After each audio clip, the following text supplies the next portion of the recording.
That note was wrong. Dead wrong. Every vocal coach in America would have told Whitney Houston to try again. But in the dimly lit control room of Hit Factory Studios in Manhattan, producer David Foster had just played something unexpected on the piano, an arrangement that seemed to cut against everything they had been building for the past several hours. Everyone in that room heard a mistake. Everyone except Whitney Houston. She heard something else entirely, something that would haunt her imagination until she could bring it to life. That night she refused to leave the studio. What happened next would create the most iconic vocal performance in music history. If you enjoy discovering the incredible untold stories behind music's greatest legends, hit that subscribe button and join our community of passionate music lovers. We're about to reveal how a single wrong note changed everything Whitney believed about her own voice. 1963, Newark, New Jersey. Whitney Elizabeth Houston came into the world with music already flowing through her veins. Born to Cissy Houston, a gospel legend who had sung with Aretha Franklin and Elvis Presley, young Whitney seemed destined for musical greatness. But destiny and achievement are two very different things, and the path between them would prove far more complicated than anyone could have imagined. Every Sunday at New Hope Baptist Church, little Whitney would stand beside her mother in the choir, learning not just to sing but to channel the Holy Spirit through her voice. Cissy Houston was a perfectionist who demanded excellence from everyone around her, but especially from her youngest daughter. "Sing it right or don't sing it at all," Cissy would say, and Whitney took those words to heart. But Cissy also taught her something more profound, that true vocal power came from emotional honesty, not technical perfection. "The congregation will forgive a wrong note," Cissy would whisper during rehearsals, "but they'll never forgive a false emotion." The church was where Whitney discovered her extraordinary four-octave range, but it was also where she learned something even more valuable. She learned that music wasn't just about hitting the right notes. It was about connecting with something deeper, something that transcended technique and touched the human soul. The congregation at New Hope didn't care about perfect pitch or flawless diction. They cared about authenticity, about feeling the Spirit move through the music. But what made Whitney special at New Hope Baptist Church would later become her greatest challenge when she entered the world of professional recording. The gospel tradition valued improvisation, emotional expression, and spiritual connection over technical perfection. The pop music industry in the 1980s valued exactly the opposite. When Whitney signed with Arista Records in 1983, label head Clive Davis had a clear vision for her career. He wanted to position her as a crossover artist who could succeed in both R&B and pop markets. That meant carefully controlling every aspect of her image and sound.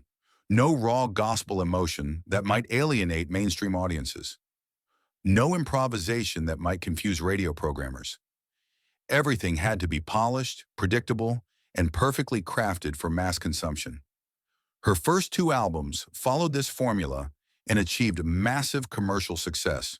Songs like "I Wanna Dance with Somebody" and "How Will I Know" established Whitney as one of the biggest stars in the world. But privately, Whitney felt constrained by the careful production and controlled arrangements. She longed to showcase the full power of her voice, the gospel-trained instrument that could soar and dive and improvise in ways that left audiences breathless. That opportunity would finally come in 1992, though nobody could have predicted how it would unfold. Kevin Costner's movie The Bodyguard needed a signature song, something that would anchor the film's emotional core while showcasing Whitney's vocal abilities. The choice seemed obvious, a cover of Dolly Parton's "I Will Always Love You." Dolly had written and recorded the song in 1973, creating a beautiful country ballad about loving someone enough to let them go.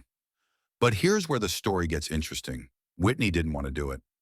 "That's Dolly's song," Whitney told Clive Davis during their first discussion about the soundtrack. "She made it perfect. How can I possibly improve on perfection?" Davis convinced her to at least try, promising that they would find a way to make it distinctly hers. Whitney agreed reluctantly, but she had one non-negotiable demand. She wanted to work with David Foster, a producer known for his sophisticated piano arrangements and his ability to create space for great vocalists to shine.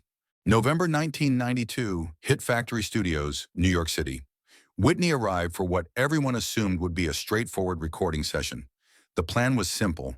Take Dolly's beautiful country ballad and transform it into a R&B power ballad that would showcase Whitney's incredible range.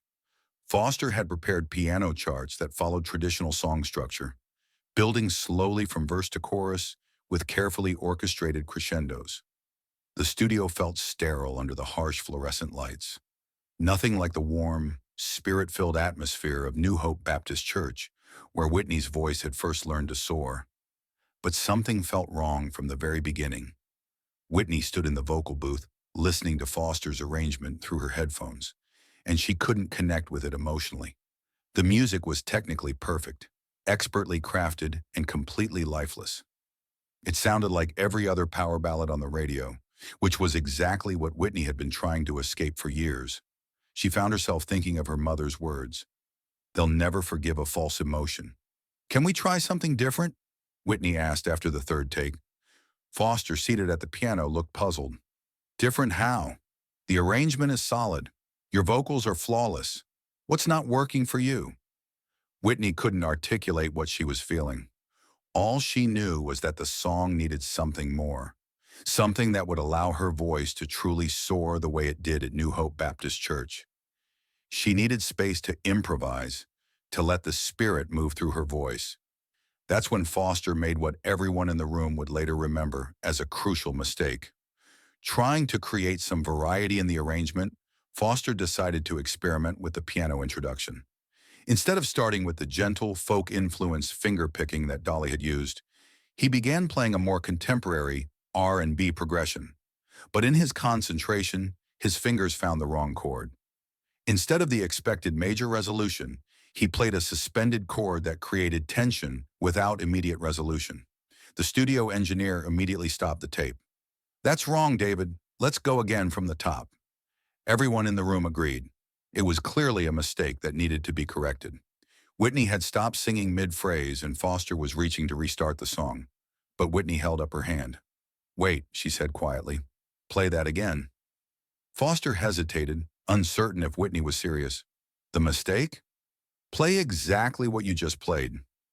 Foster played the chord progression again, including the unexpected suspended chord. Whitney closed her eyes and listened intently. When she opened them, there was something different in her expression. Where frustration had been moments before, there was now a kind of luminous intensity. "That's it," Whitney breathed. "That's what we've been missing." What Foster had accidentally played wasn't wrong at all. It was a harmonic technique that gospel musicians had used for generations, creating tension that demanded resolution, space that begged to be filled with vocal improvisation. In Whitney's mind, she could hear how this unexpected harmonic foundation would change everything. "Let's try it again," Whitney said. "But this time, don't follow any charts. Just follow me." What happened next was pure magic. Whitney began singing "I Will Always Love You" a cappella, her voice filling the studio with raw emotion. When she reached the first chorus, Foster intuitively joined in with the suspended chord progression that he had discovered by accident. The tension created by those unresolved harmonies gave Whitney permission to do what she did best: improvise, stretch notes beyond their natural limits, and channel pure emotion through her voice. The recording that emerged from that session bore almost no resemblance to Foster's original arrangement or to Dolly Parton's country version. Whitney had taken the song and made it completely her own, using the accidental harmonic discovery as a foundation for one of the most powerful vocal performances ever captured on tape. But the journey was far from over. For the next 3 days, Whitney refused to leave Hit Factory Studios. She was obsessed with getting every detail exactly right. The song existed in her mind as a complete entity, but translating that vision into something that could be captured on tape seemed almost impossible. She re-recorded the vocals dozens of times, experimenting with different approaches to the climactic final chorus. Foster watched in amazement as Whitney pushed herself beyond exhaustion, surviving on coffee and pure determination. "I can hear it," she would say between takes. "I can hear exactly how it should sound, but I'm not there yet." The cleaning crew would find her asleep on the studio couch at dawn, only to wake up and immediately return to the microphone. The version everyone knows today, with its quiet, intimate beginning that builds to that soaring, impossible final vocal run, didn't exist until Whitney's fourth day in the studio.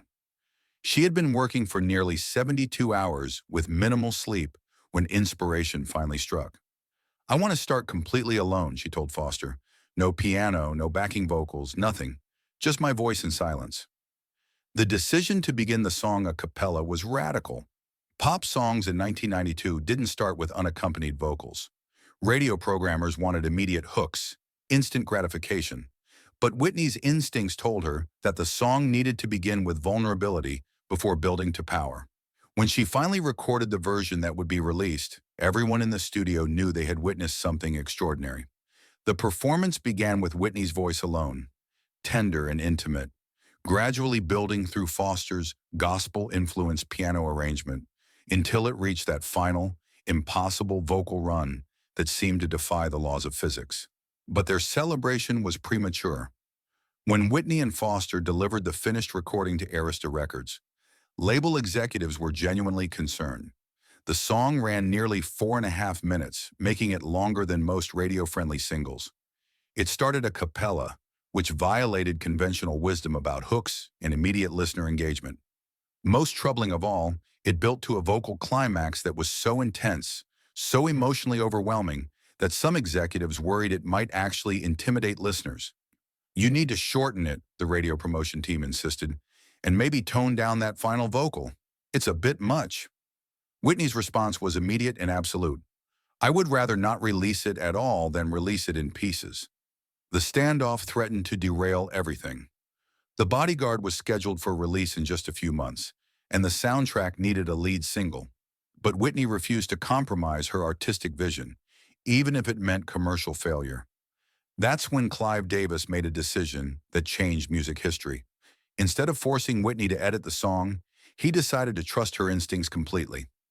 "If Whitney believes in it this strongly," Davis told his staff, "then we believe in it too." "I Will Always Love You" was released as the lead single from the Bodyguard soundtrack on October 31st, 1992. Radio programmers were initially hesitant to play such a long, unconventional song. But once they heard Whitney's performance, resistance melted away. The song entered the Billboard Hot 100 and began climbing immediately. On November 28, 1992, it reached #1. It would remain at the top of the charts for an unprecedented 14 consecutive weeks, becoming the longest-running #1 single in Billboard history at that time. But commercial success was only part of the story. "I Will Always Love You" became a cultural phenomenon that transcended music. Whitney's vocal performance was hailed as one of the greatest achievements in popular music, a display of technical mastery and emotional power that redefined what the human voice could accomplish. Critics who had previously dismissed Whitney as a manufactured pop star were forced to reconsider. The song proved that beneath all the careful production and controlled image was an artist of extraordinary depth and authenticity. It demonstrated that Whitney's greatest strength wasn't her ability to follow instructions, but her willingness to trust her own instincts. The success transformed Whitney from a pop star into a genuine icon. It established her as one of the most important vocalists of her generation and proved that audiences were hungry for authenticity and emotional truth, even in an industry obsessed with artificial perfection. But beyond commercial achievement, "I Will Always Love You" represented something far more profound. It was proof that sometimes the most beautiful art emerges not from following rules, but from having the courage to break them. That what appears to be a mistake might actually be the key to unlocking something extraordinary. Whitney Houston had spent years being told to control her voice, to keep her gospel roots hidden, to be more palatable for mainstream audiences. In creating her version of "I Will Always Love You," she proved that her willingness to be different, her refusal to compromise her vision, her ability to hear music in places where others heard only risk, these were not weaknesses. They were the very qualities that made her a genius. Today, "I Will Always Love You" has been streamed over 2 billion times. It has provided comfort to the grieving and joy to lovers around the world. And it all started with David Foster playing the wrong chord and Whitney Houston's refusal to accept that anything about her authentic voice could ever be wrong. The next time someone tells you that your vision is impossible, that your authentic voice is too much, Remember this story. Remember that David Foster played the wrong chord. Remember that everyone in that studio heard a mistake. Everyone except Whitney Houston. Her refusal to compromise created music's greatest vocal performance. That's the true power of trusting your artistic instincts, even when everyone else thinks you're wrong.